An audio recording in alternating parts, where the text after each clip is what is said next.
Hello friends, you are welcome to learn English and you have learned points and now you are going to learn third point.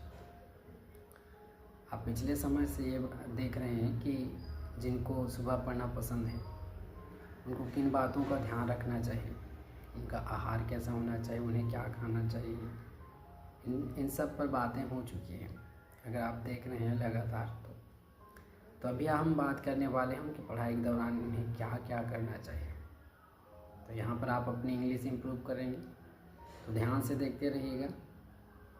देखिए समझ में नहीं आ रहा है या फिर आ रहा है, मैं इतना कह सकता हूँ कि अगर आप ध्यान से देखेंगे तो हर चीज़ समझ में आएगा। ओके, और इतना और मैं कह सकता हूँ कि ये वीडियोज़ आपके लिए हेल्पफुल होंगी और हो सकता है कि आप इसका महत्व नहीं समझ पा रहे होंगे तो आपको बोरिंग लग सकता है, आप बोर हो सकते हैं।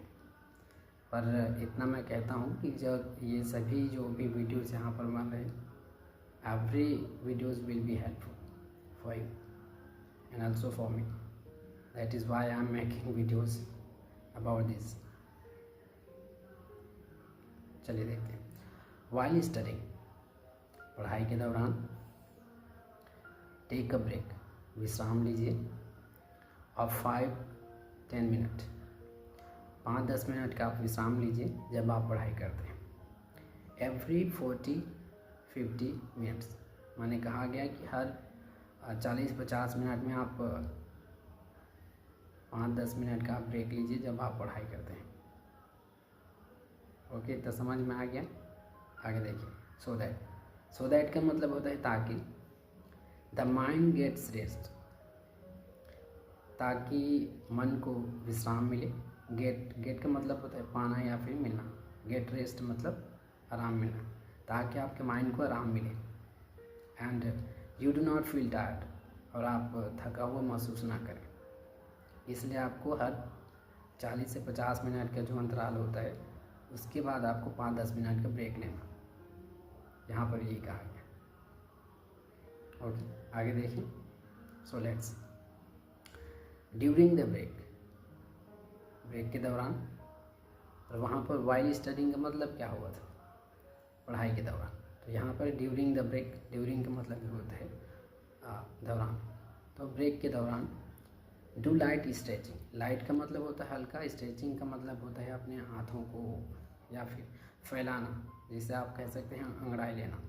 तो यहाँ पर कहा गया कि ब्रेक के दौरान आपको क्या करना, स्ट्रेच करना अपने हाथों को, या इस तरह से आप अंगड़ाई ले सकते हैं। And take a walk, take a walk का मतलब होता है टहलना। या आप ब्रेक के दौरान क्या कर सकते हैं, आप वॉकिंग कर सकते हैं, चल सकते हैं। टेक अ वॉक का मतलब टहलना।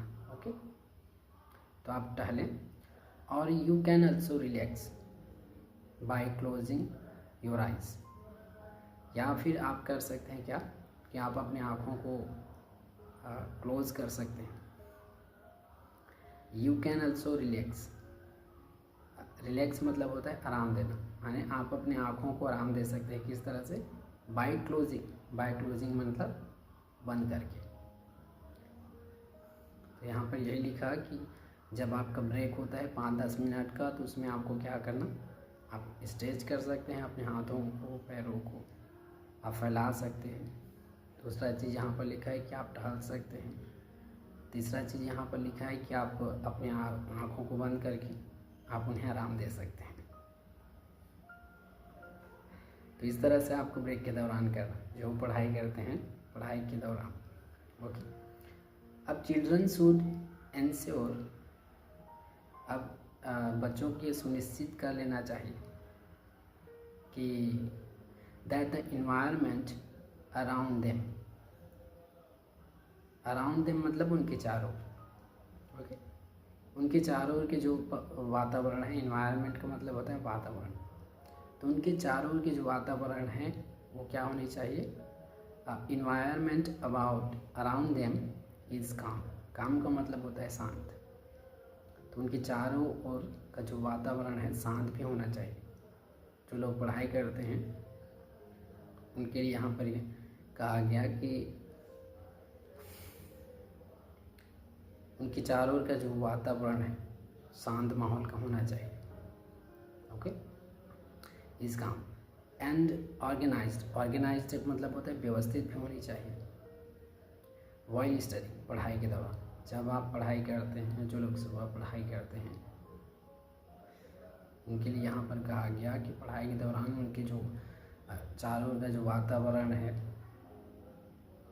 तो उन्हें इस व्यवस्थित रखना चाहिए और इन बातों का भी ध्यान रखें। और उनका जो इन्वायरमेंट है वो भी एक शांत माहौल का होना चाहिए। ये बातें समझ में आ गई?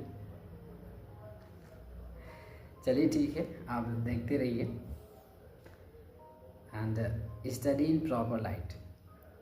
प्रॉपर लाइट माने उचित जो लाइट हो। प्रॉपर का मतलब होता है ठीक, लाइट माने उचित प्रकाश होना चाहिए, कहने का मतलब है। स्टडी कीजिए, study in proper light. Study माने पढ़ाई कीजिए, किसमें? इन प्रॉपर लाइट माने उचित, जो ज़्यादा प्रकाश भी ना हो और ना ही कम प्रकाश भी ना हो। तो इस तरह से माहौल होना चाहिए। ओके, आगे देखते रहिए। And bye sitting on a comfortable chair table. अच्छा, यहाँ पर कहा गया कि स्टडी इन प्रॉपर लाइट माने उचित, ज़्यादा प्रकाश ना हो नहीं कम हो, माने जितना होनी चाहिए ठीक होना चाहिए। तो ऐसा होना चाहिए, ऐसी स्थिति में आपको पढ़ाई करना। और जो आपके बैठने का जो चेयर है, comfortable chair, and bye sitting on a comfortable chair table लिखे हैं, माने कहने का मतलब है कि कंफर्टेबल चेयर होनी चाहिए। जो आप बैठते हैं वो जो चेयर है वो आरामदायक होनी चाहिए। अब आगे देखिए। One should drink enough water through out the day. One का मतलब होता है हर किसी, या फिर यहाँ पर उनके लिए यूज़ किया गया है जो पढ़ाई कर रहे हैं। यहाँ पर कह सकते हैं यू शुड ड्रिंक इनफ। आपको काफ़ी पानी भी पीना चाहिए। ड्रिंक का मतलब होता है पानी, तो आपका पीना। तो आपको काफ़ी जितना पर्याप्त पानी भी पीना भी चाहिए। And through out the day, पूरा दिन भर में। ऐसा नहीं कि हम पढ़ाई कर रहे हैं और हमें अपने सेहत का भी ध्यान नहीं है। तो यहाँ पर कहा गया कि one should drink enough water through out the day. यहाँ पर यू शुड आप कह सकते हैं। तो आपको क्या करना चाहिए? थ्रू आउट का मतलब होता है थ्रू आउट द डे माने पूरा दिन भर आपको क्या करना? पर्याप्त पानी भी आपको लेनी चाहिए। सो दैट, ताकि द बॉडी रिमेन हाइड्रेटेड, ताकि आपका जो शरीर है वो भी हाइड्रेट रहे। माने आपका जो शरीर का जो कहें तो एक्टिव रहे आपका शरीर। Okay, and does not feel tired, और आप थका हुआ महसूस ना करें। तो यहाँ पर आपने क्या सीखा है? यहाँ पर आपने बहुत से मीनिंग सीखे हैं। तो इन्हें एक दो बार ज़रूर पढ़िए और देखिए, क्योंकि अभी फ़िलहाल मैं इसका मीनिंग ये होता है, इसका मीनिंग ये होता है, अगर मैं बताऊँ तो वीडियो काफ़ी लंबा हो जाएगा। तो फ़िलहाल अभी इसे 2-3 बार पढ़िए और लगभग मैंने बता दिया है कि इसका मीनिंग क्या होता है। तो चलिए ठीक है, अभी के लिए बस इतना ही। इन्हें 2-3 बार ज़रूर पढ़िए और इसका हिंदी मीनिंग भी आगे दे दिया जाएगा, आप उन्हें देख लीजिएगा। Thank you for watching.